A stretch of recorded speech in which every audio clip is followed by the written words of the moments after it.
Shalom, Erev, Boker Tov, oula, j'ai dit Erev Tov, Boker Tov les Koulam, ça a l'air de pas mal bugger. Voilà, ça revient pas, ça revient. Là, ça a l'air d'être là. Voilà, ça a l'air de marcher. Euh, Est-ce que vous arrivez à vous connecter? Est-ce que vous arrivez à m'entendre? Oui, oui, non, non. Oui, oui, ça y est, ça marche. Ça marche très bien. Très très bien. Alors puisque ça marche, eh bien c'est parti. Boker Tov, les Koulam. Alors jeudi matin normalement on étudie la névoie dans tous ses états, mais aujourd'hui, eh bien une fois n'est pas coutume, nous n'allons pas étudier la névoie puisque nous allons parler d'une période post-névouite, une période après la névoie, puisque En Malaasot, j'ai envie de dire qu'on n'a pas le choix. Alors d'abord, je préviens que la semaine prochaine, jeudi matin, il n'y aura pas cours à cause de Hanouka, hein, tous les enfants sont à la maison, nanana, donc ça va être un peu compliqué. Donc je me ressentais l'obligation de vous parler de Hanouka ce matin, parce que voilà, hein, Malassot, ce soir c'est Hanouka, et il faut se préparer un petit peu. Alors, pour toutes celles et ceux qui se poseraient la question, en disant ah, quoi, il va nous parler de Hanouka, mais pourtant, il a fait un cours sur Hanouka il n'y a pas si longtemps sur YouTube, et donc est-ce qu'il va me redire la même chose? Eh bien non. L'objectif, c'est de ne pas dire la même chose aujourd'hui. Donc si quelqu'un a entendu mon cours sur Hanouka d'il y a quelques jours, de mardi, quoi, eh bien, vous inquiétez pas, ça ne sera pas le même. Alors allons-y, rentrons directement dans le vif du sujet, et je vais commencer par une question. Le titre du cours, c'est Roi et Cohen, même combat. Donc vous allez voir qu'on va parler de nos Hashmonaïm qui étaient Melachim et Kohanim, mais avant cela, j'aimerais lancer les hostilités avec une petite question, une question d'ordre technique. Nous dit la Gemara dans le traité de Shabbat, à la page 21, on nous dit Tanour Rabbanan. Alors, quoi Tanour Rabbanan? Ner, Chanukah, c'est mitzvah Chanukah, ner ishu beito. והמהדרין נר לכל אחד ואחד. והמהדרין מן המהדרין, בית שמאי אומרים יום ראשון מדליק 8 מכאן ואילך פוחד והולך, ובית הלל אומרים יום ראשון מדליק 1 ומכאן ואילך מוסיף והולך. Voilà notre question. Vous savez comment ça marche, l'allumage de Hanouka? Eh bien, d'après la halakha, pure et simple, eh bien, je devrais allumer une bougie le premier soir de Hanouka. Voilà. Si ce soir j'allume une bougie de Hanouka, zéou.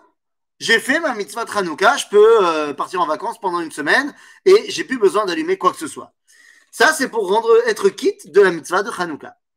Aval, mehadrin, on allume une par soir. Ou alors yeshomrim, une par personne le premier soir. Et mehadrin, mina mehadrin, c'est d'allumer, et là, c'est là que les choses se corsent. Bet Hillel, Bet Shammai omrim de 8 à 1 et Bet Hillel omrim de 1 à 8. Lama Makara. Et ma question, en fait, elle est extrêmement simple. Vous allez me dire, des marlocotes entre Bet Hillel et Bet Shammai, il y en a plein. Donc ça ne devrait pas nous étonner. C'est une marloquette, pourquoi tu t'excites? Il dit non, j'entends bien. Mais lorsqu'il y a un enseignement sur une compréhension de la Torah, alors il peut y avoir marloquette. Parce que voilà la tradition qu'on a reçue de l'enseignement. Moi, je l'ai compris comme ça, toi, tu l'as compris comme ça. Mais l'allumage des bougies de Hanouka, comme je l'ai expliqué dans le cours précédent sur Hanouka, c'est un minhag. Et le mot minhag veut dire en français ce qu'on fait. Minhag, ça vient du terme linhog, noheg, c'est ce qu'on a l'habitude de faire. Donc il ne peut pas y avoir de marlokot sur des minagim. Puisque le minag, c'est ce qu'on a l'habitude de faire. Donc tout le monde fait la même chose. Et tout le monde sait comment on fait. Donc comment est-ce qu'il peut y avoir une machloket Bet Hillel Bet Shammai sur le minag de comment on allume les bougies de Hanouka? C'est quelque chose qui devrait être une évidence. Encore une fois, il ne s'agit pas d'une compréhension. Il s'agit de reproduire ce que ton père il a fait, de ce que de la génération avant on fait. Donc Bet Hillel et Bet Shammai, c'est bien gentil qu'ils se disputent, qu'est-ce qu'on fait? Mais qu'est-ce qu'ils ont fait avant? Et comprenez bien que Beth Hillel et Beth Shammai, c'est à peu près 200 ans après Hanouka. Ah, 180 ans, 150 ans. Mais c'est bien après Hanouka. Donc qu'est-ce qu'ils ont fait pendant tout ce temps-là? Comment est-ce qu'on peut arriver à une marloquette sur un minhag? Et donc, comment c'est arrivé que Hanouka, eh bien, on ne sache pas s'il faut l'allumer de 1 à 8 ou de 8 à 1. Les amis, c'est notre question de base. Je la mets de côté comme d'habitude et j'y reviendrai beaucoup plus tard. Alors allons-y. Bon, les sages de l'époque n'ayant fixé que le Halel et le Hoda, à quel moment le minhag d'allumer a été institué? C'est une très bonne question. Et je te renvoie au cours que j'ai donné mardi, dans lequel j'explique que ce minhag a été instauré dès l'époque de Hanouka. C'était un minhag qui venait contrer la xéra de la Brit Mila, tel qu'on peut retrouver dans le livre de Flavius Joseph. Bekitsour, je sors de mon histoire de pourquoi il y a le marloquet, on y reviendra, et je rentre dans mon sujet qui a priori est le sujet principal, à savoir Melachim, Kohanim, même combat. Est-ce que les Hashmonaïm ont eu raison de prendre le pouvoir?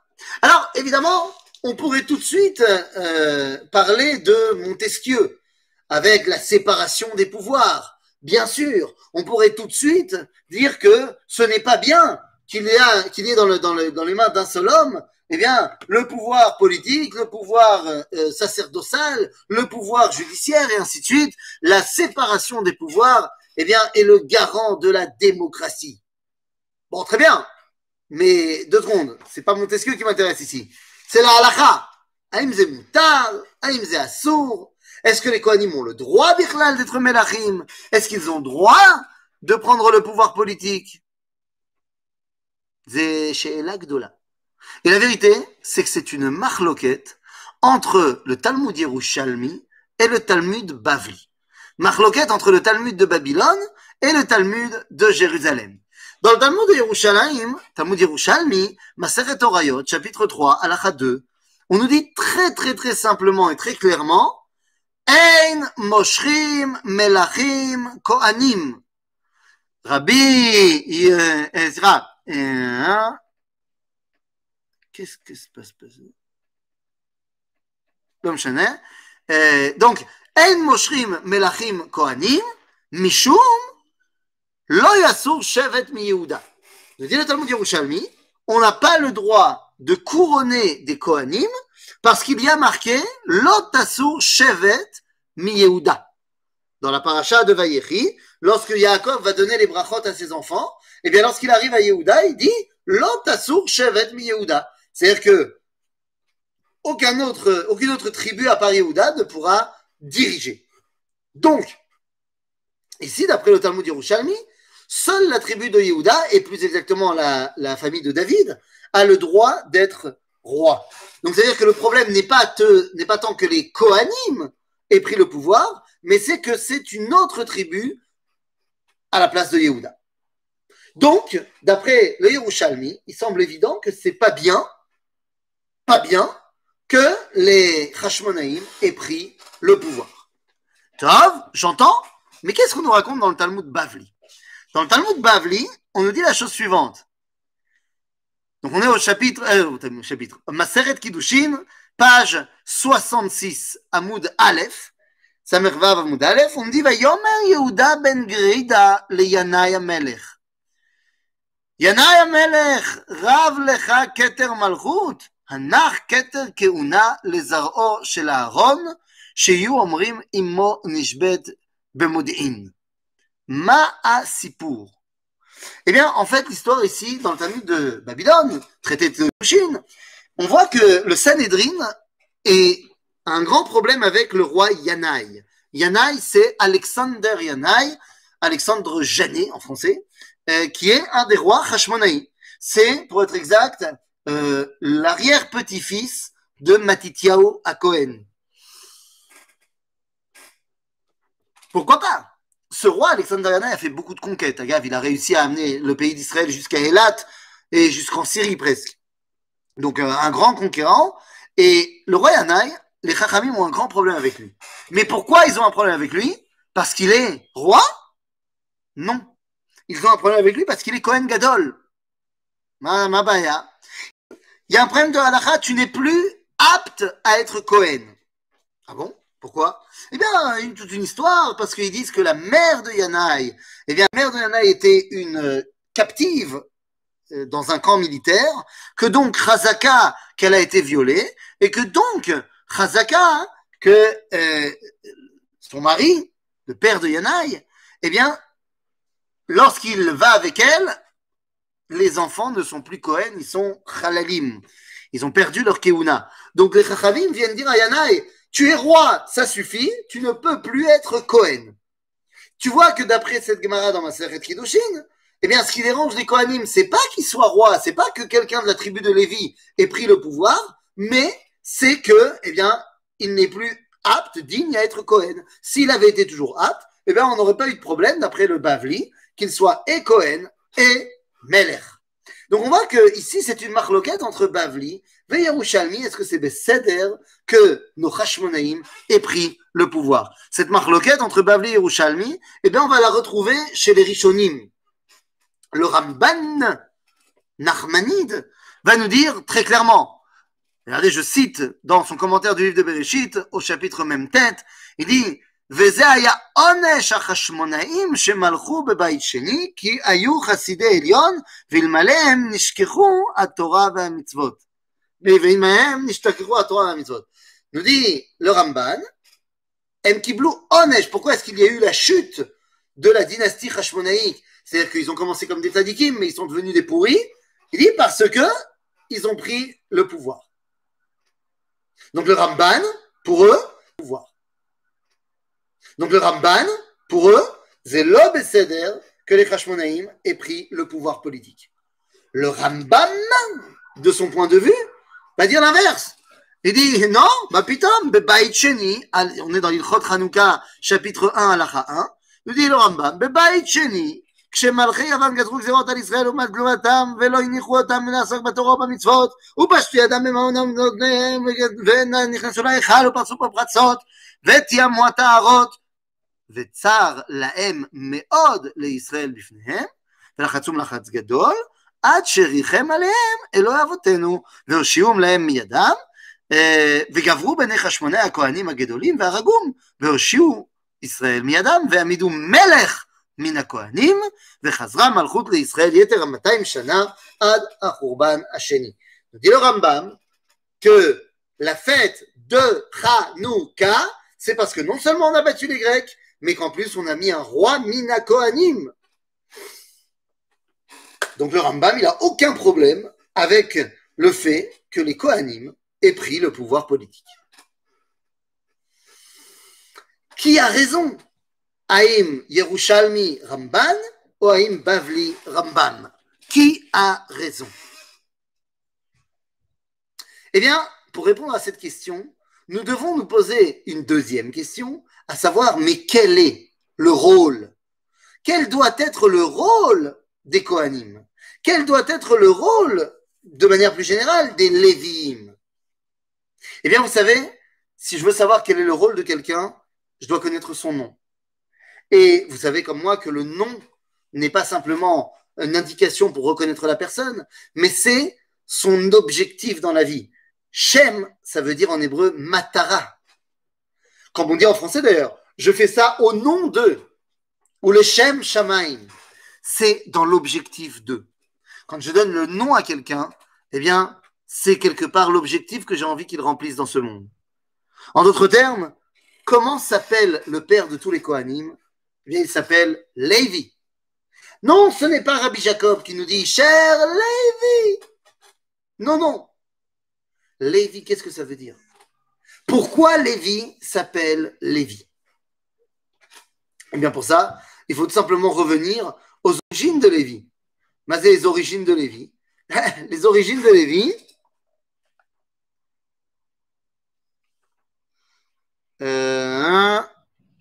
les origines de Lévi, c'est dans le livre de Bereshit. Dans le livre de Bereshit, on nous dit au chapitre Kaftet, 29, verset 34, on dit Vatar od, Vatelet ben, Vatomer apam, ata apam, yilave ishi elai. Léa accouche de son troisième enfant et elle dit, cette fois, il l'avait ishi elai. Ça veut dire quoi? Il l'avait, il va m'accompagner. Mon mari sera avec moi. Qui aldalo shlosha banim. Parce que, ça y est, je lui ai donné 3 enfants. Alken, kara, shemo Lévi. Et là, on a un problème parce que si on veut dire que c'est Léa qui a donné le nom de Lévi, il aurait dû avoir marqué Alken, kara. Mais là, c'est pas marqué kara, c'est marqué kara. Alors, qui l'a appelé Lévi? Eh bien, nous disent nos sages, le Rashi. Excusez-moi, Rashi va lui-même donner les infos. Il va dire Mikara Shemo Lévi, Ribono Shelolam. Hakadosh Baruch Hu va l'appeler Lévi. Lama, qui a pas il l'avait. Mais il l'avait qui? Eh bien, il l'avait Ishi Elai. Dans la bouche de Léa, c'est Yaakov, mais dans la bouche d'Akadosh Baruch Hu, il a envie que Lévi soit mitlavé Elav, qu'il l'accompagne. Mais qu'est-ce que cela veut dire? Eh bien, dans ce verset-là, eh bien, Yonatan ben Uziel, pas dans ce verset, c'est dans le verset du chapitre 32, verset 25, Yonatan ben Uziel va nous expliquer quelque chose d'incroyable. Yonatan ben Uziel nous explique qui est Lévi. Et il nous dit qu'en fait, qu'est-ce qui se passe? Lorsque Yaakov part, avant d'avoir des enfants, lorsqu'il part chez Lavan, il promet à Dieu qu'il va donner en maaser pour lui tout ce que Dieu lui donnera. Et donc, Yonatan ben Uziel nous explique qu'il pense particulièrement à ses enfants. Il dit, je dois donner maaser à Dieu, à mes enfants. Alors, c'est quoi le maaser des enfants de Yaakov? Eh bien, il dit, c'est très simple. Je dois mettre de côté les 4 Bechorot, parce qu'ils sont Bechorot, ils ont un statut particulier. Donc, il me reste 8 enfants que j'aurai, je n'ai pas encore. Et donc, je commence à compter le 10e, eh bien, ce sera pour moi le maaser pour Dieu. Attends, il reste 8 enfants, le 10e, alors venez en compte. Réhouven, on le met de côté parce que c'est le Bechor. Donc, Shimon, Lévi, Yehuda. Ensuite, on a Dan, mais ça on le met de côté, c'est un Bechor. Naphtali. Ensuite, on a Gad, on le met de côté, c'est un Bechor. Asher. Issachar, Zevulun. On met Yosef de côté, c'est un Bechor. On a Binyamin. Ça fait 8. On va arriver à 10. Alors, on reprend. Shimon, Lévi. Le 10e, c'est donc Lévi. Il nous dit Yonatan ben Uziel, et donc il savait que Lévi avait pour rôle d'être mitlavé la Kadosh Baruch Hu. Quel est son rôle à Lévi?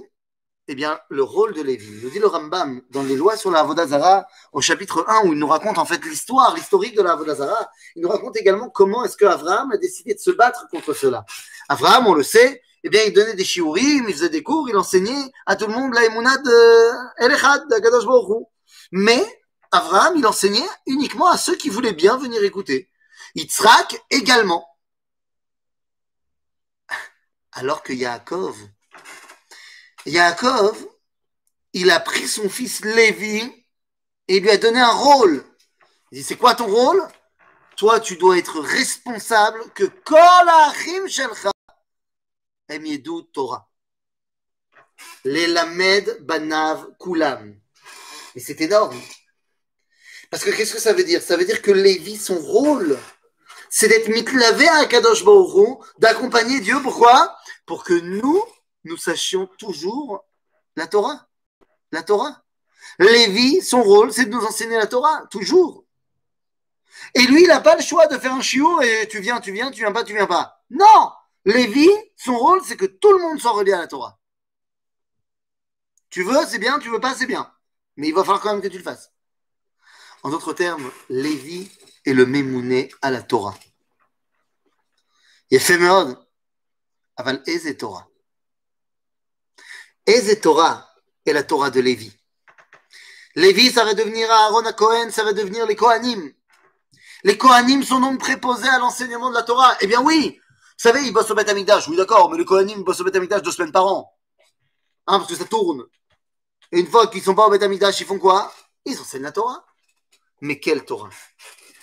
Le dit le Passouk, dans le livre de Michelet, le dit le Passouk incroyable.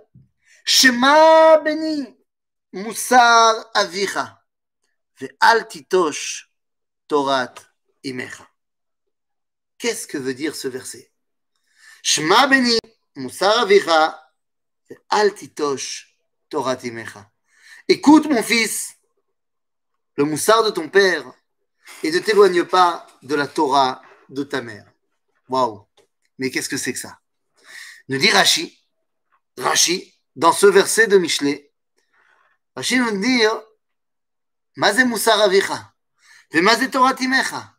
פשוט. dit Rashi, שמע בני מוסר אביך, מה שניתן הקדוש ברוך הוא למשה בכתב. ואמך זה כנסת ישראל. במילים אחרות. מוסר אביך זה תורה שבכתב. תורת אמך זה תורה שבעל פה. Il semblerait donc que la Torah orale, c'est Yesod Ima, alors que la Torah écrite, c'est Yesod Abba. D'accord, j'entends, pourquoi pas, c'est sympathique, mais qu'est-ce que ça vient m'apprendre?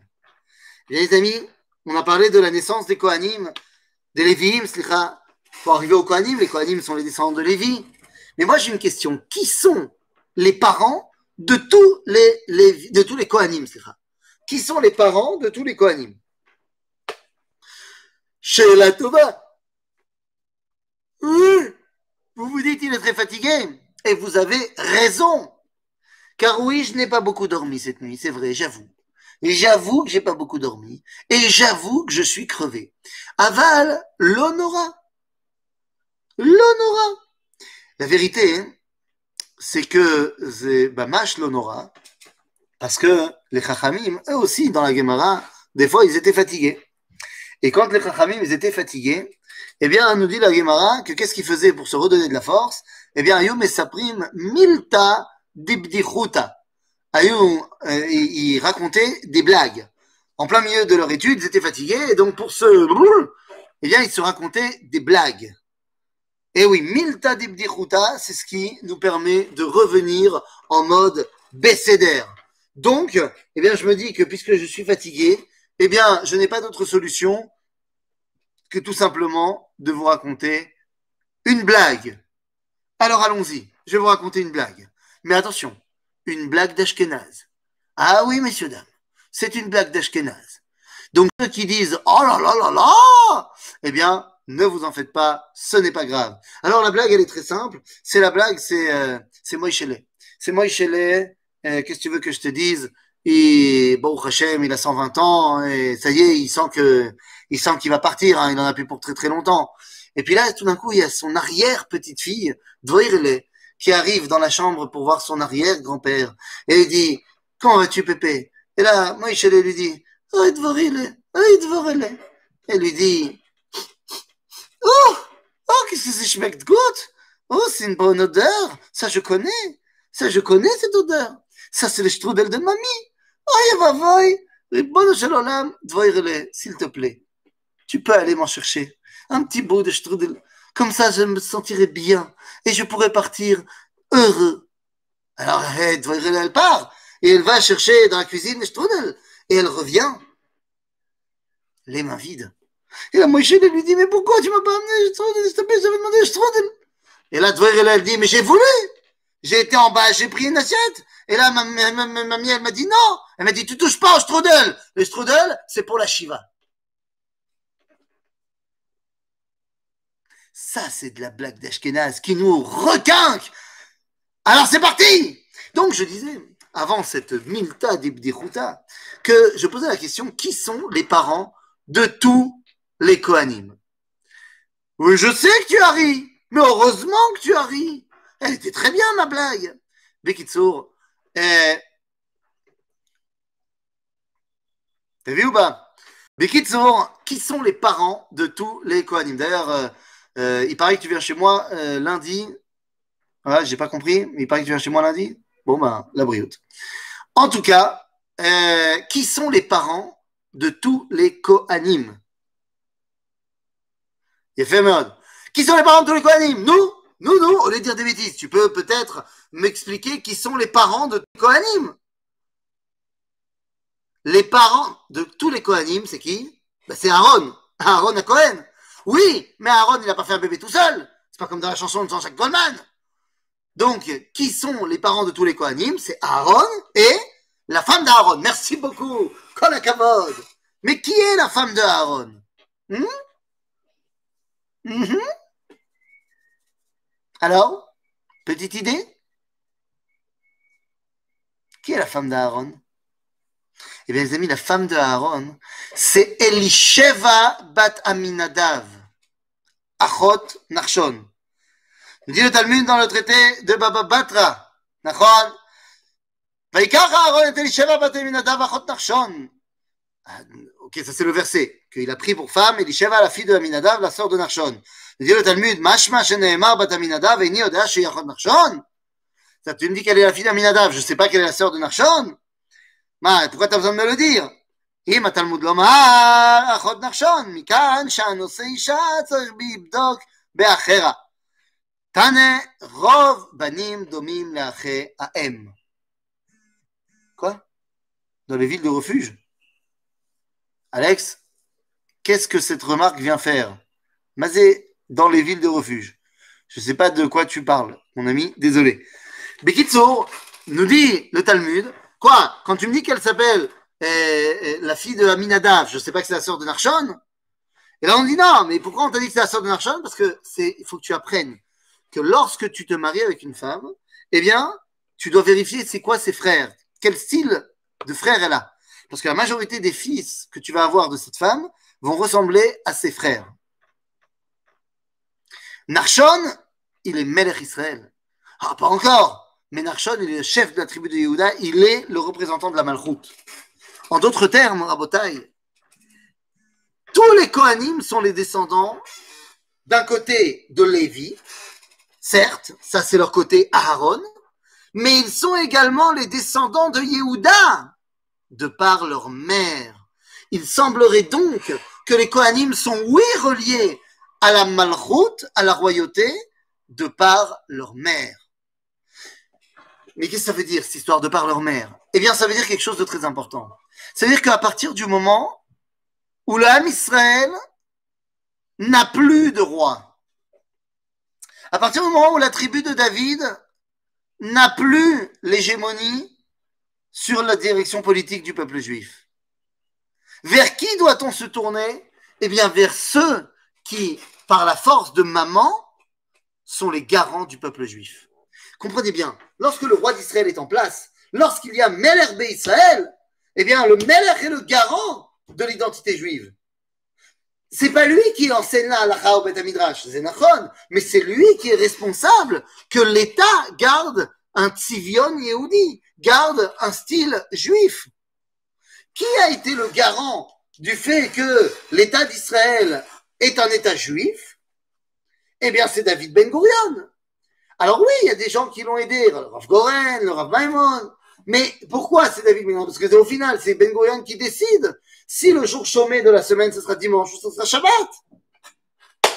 C'est Ben Gurion qui décide que l'hébreu soit la langue officielle de l'État d'Israël.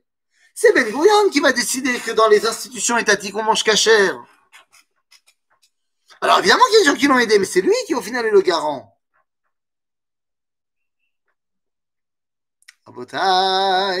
Ça veut dire quoi? Ça veut dire que les garants de l'identité d'Israël, c'est le Melech. Mais au moment où il n'y a plus de Melech d'Israël, celui qui prend sur lui d'être le garant, c'est le transmetteur, ça ne se dit pas. Celui qui transmet la Torah. Et ceux qui transmettent la Torah, c'est les Kohanim. Mais ces Kohanim, on a dit, qui sont attachés à Torah Imecha, à la Torah de maman, parce que c'est ça qu'ils sont responsables de transmettre, eh bien, Torah Imecha, c'est également ce qui les rattache à la Malchoute. Il n'y a donc aucune surprise que si justement la Malchoute doit passer par un autre village, par un autre tribu, ça sera la tribu de Yehuda, de Lévi. Je m'embrouille. La tribu de Lévi. Parce qu'ils viennent au nom de maman. Et c'est ce qu'on dit dans le livre de Dvarim. Barech Hashem Chelo, ופועל לידיו תרצה, מחץ מותניים כמיו, ומשנאיו מן יקומון. מי זה? Barech Hashem Chelo. Nous dit Rashi, Resh Adra Shatidim Chashmonai Uvanav Leilachem im Riba Shatidim Chashmonai Uvanav Leilachem im Riba Iman Yevanim Veitpalel Alehem Lefi Shayu Moatim. C'est-à-dire quoi? Nous dit ici le Rashi de cette Torah, nous dit, c'est qui le Cheil, l'armée de Dieu? C'est Hashmonaïm. C'est Hashmonaïm qui vont prendre les armes pour l'honneur d'Akadosh Baruch Hu et l'honneur du peuple juif. Az Hashmonaïm qui vont monter sur le trône, ils montent sur le trône en tant que fils de Elisheva. Ils transmettent la Torah en tant que fils de Aaron, mais ils montent sur le trône en tant que fils d'Elisheva. Bataminadav Achot Nachshon. Rabotai. Donc ça veut dire que, est-ce que les Kohanim, c'est Besséder qu'ils ont régné? Bevadaï, c'est Besséder. L'idéal, c'est le roi, c'est Yehuda. Mais si Yehuda, pour l'instant, n'est pas capable, alors, de par leur mère, les Kohanim sont rattachés à la Malchut. Un parti politique a-t-il déjà tenté de rétablir le Sanhédrin depuis la création de l'État d'Israël? C'est une très bonne question. La réponse est non. Pourquoi? Parce que les partis politiques ne peuvent pas proposer des choses que personne n'a envie. Et vu que dans le peuple juif, dans le monde des religieux, personne n'a envie de se faire un Sanhédrin, alors, eh bien, il n'est pas fait. Pourquoi est-ce que personne ne veut faire un Sanhédrin? Est-ce que je te dis la vérité ou je te dis pas la vérité? C'est la question. Je peux te bassiner en te racontant quelque chose qui n'est pas vrai. En te disant, non, mais on peut pas, parce que faire le Sanhédrin, il faut des gens qui sont smouchis, mais on n'en a pas aujourd'hui, donc on peut pas. Ou alors je peux te dire la vérité. C'est un problème d'ego. Pourquoi il n'y a pas de Sanhédrin? Problème d'ego. Je t'explique. Le Rambam dans Ilchot Sanhédrin nous dit que pour qu'il y ait un Sanhédrin, il faut que s'asseye au Sanhédrin 71 smouchim. C'est quoi des smouchim? Ce sont des rabbins qui ont reçu leur ordonnance rabbinique de la smicha, c'est-à-dire de génération en génération depuis Moshe.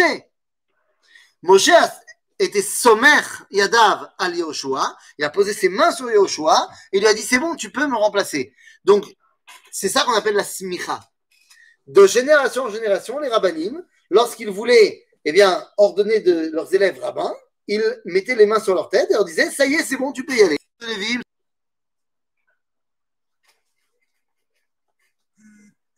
Le problème, c'est qu'on n'a plus de smouchim. Et oui, les Byzantins nous ont interdit de continuer la smicha. Donc, il n'y a plus de smouchim. Mais il dit le Rambam, il n'y a pas de problème. On peut réinstaurer la smicha. Comment? Eh bien, c'est très simple. Il faut simplement que tous les rabbins d'Israël s'accordent sur un d'entre eux et disent, celui-là, c'est le patron. À ce moment-là, ça lui confère le statut de samour.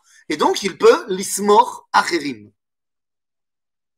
Donc, tu as compris, pour qu'il y ait le Sanhédrin, c'est pas compliqué. Il faut que tous les rabbins d'Israël s'accordent sur un d'entre eux et de dire que c'est lui le chef. C'est lui le meilleur, c'est lui le patron. Bah, autant te dire que je pense que ça ne sera pas pour demain à ce moment-là. Hein, on connaît un petit peu les rabbins. Ils vont tous se mettre d'accord sur un? Non. Et si Chaz Veshalom, ils décident que c'est un Ashkenaz, les Sfaradim, ils ne vont pas le recevoir. S'ils décident que c'est un Sfarad, ils ne vont pas le recevoir. Et Bichlal, ils que c'est un Temani. Mais Kitsour, ça va être le balagan. Donc tout ça pour dire que les Kohanim sont reliés aussi à la Malchut de par leur mère. Lorsqu'ils prennent sur eux de se battre non seulement pour Torah Timecha, et là pour Malchut Timecha, alors ils sont légitimes de prendre le pouvoir. C'est bidiouk Inyan.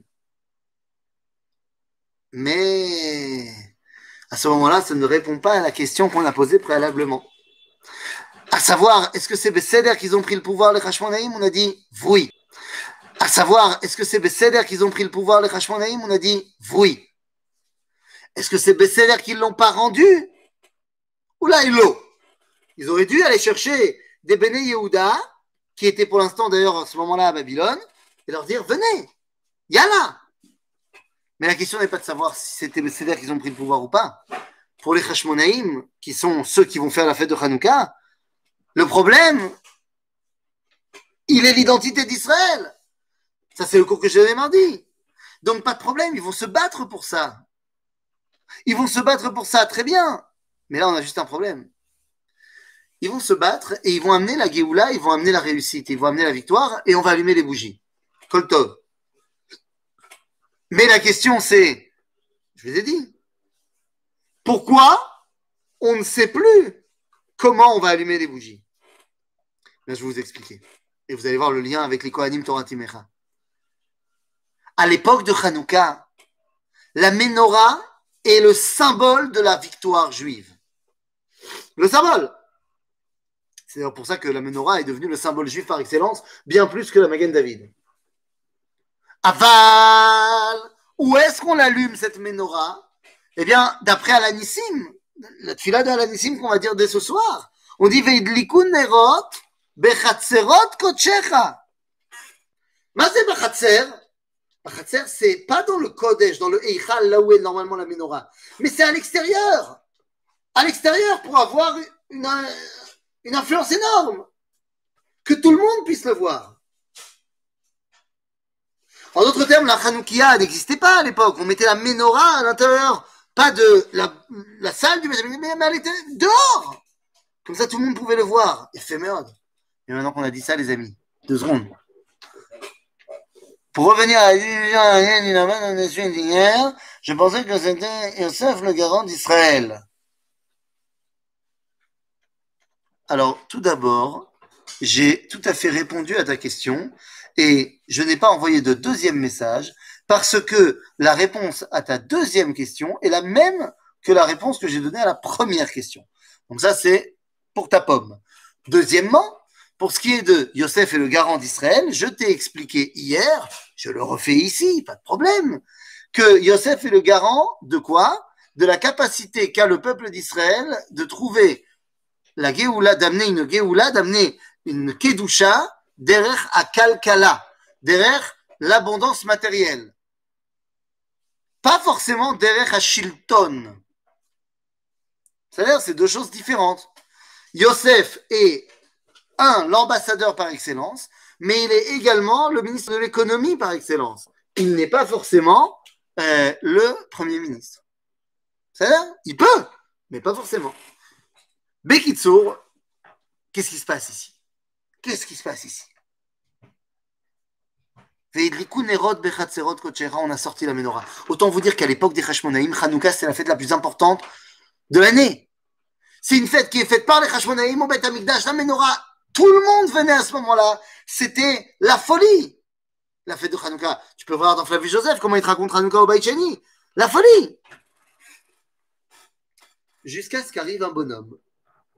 Jusqu'à ce qu'arrive et monte sur le trône Hérode. Hérode, il déteste les Hashmonaïm. Tout ce qui est Hashmonaïm, il veut l'exécuter. Hérode va même aller jusqu'à faire massacrer la dernière reine Hashmonaïte, Myriam, qui n'était autre que sa femme. Il va même également inviter le dernier descendant des Hashmonaïm, Matityahu Antigonos, va lui trancher la tête au-dessus de la piscine de Yericho. Alors, qu'est-ce que tu veux que je te dise, mon ami? Qu'est-ce que tu veux que je te dise à ce niveau-là? Mais je vais te dire la chose suivante. À ce moment-là de l'histoire, les Hashmonaïm, semble-t-il, ne sont plus légitimes aux yeux de Dieu pour être les rois, mais ils sont plus légitimes non plus pour transmettre la Torah, puisque à ce moment-là de l'histoire, ils sont devenus tzdukim, sadducéens, ils ont rejeté la Torah orale. Non, non, non, parce que c'est l'année suivante qu'ils ont mis en place d'allumer les bougies. Donc c'est pas, enfin d'allumer, de faire la fête de Hanouka. Donc c'est pas du tout juste après pour annoncer qu'on avait libéré le Beth Amikdash. Et là, les amis, qu'est-ce qui se passe ici? Il se passe une chose très importante. À partir du moment où les Hashmonaïm, qui étaient les garants de Torah Timecha, tant pour la Torah orale que pour la notion de gouvernement, à la fin de l'épopée Hashmonaïte, les Hashmonaïm sont devenus tzdukim, ils ont rejeté la Torah orale. Puisqu'ils ont rejeté la Torah orale, ils ne sont plus légitimes en tant que Torah Imecha. Hérode prend le pouvoir. Mais t'inquiète pas, il a d'abord fait interdire toutes les festivités de Hanouka. À ce moment-là, il y a un chef du peuple juif, il s'appelle Hillel.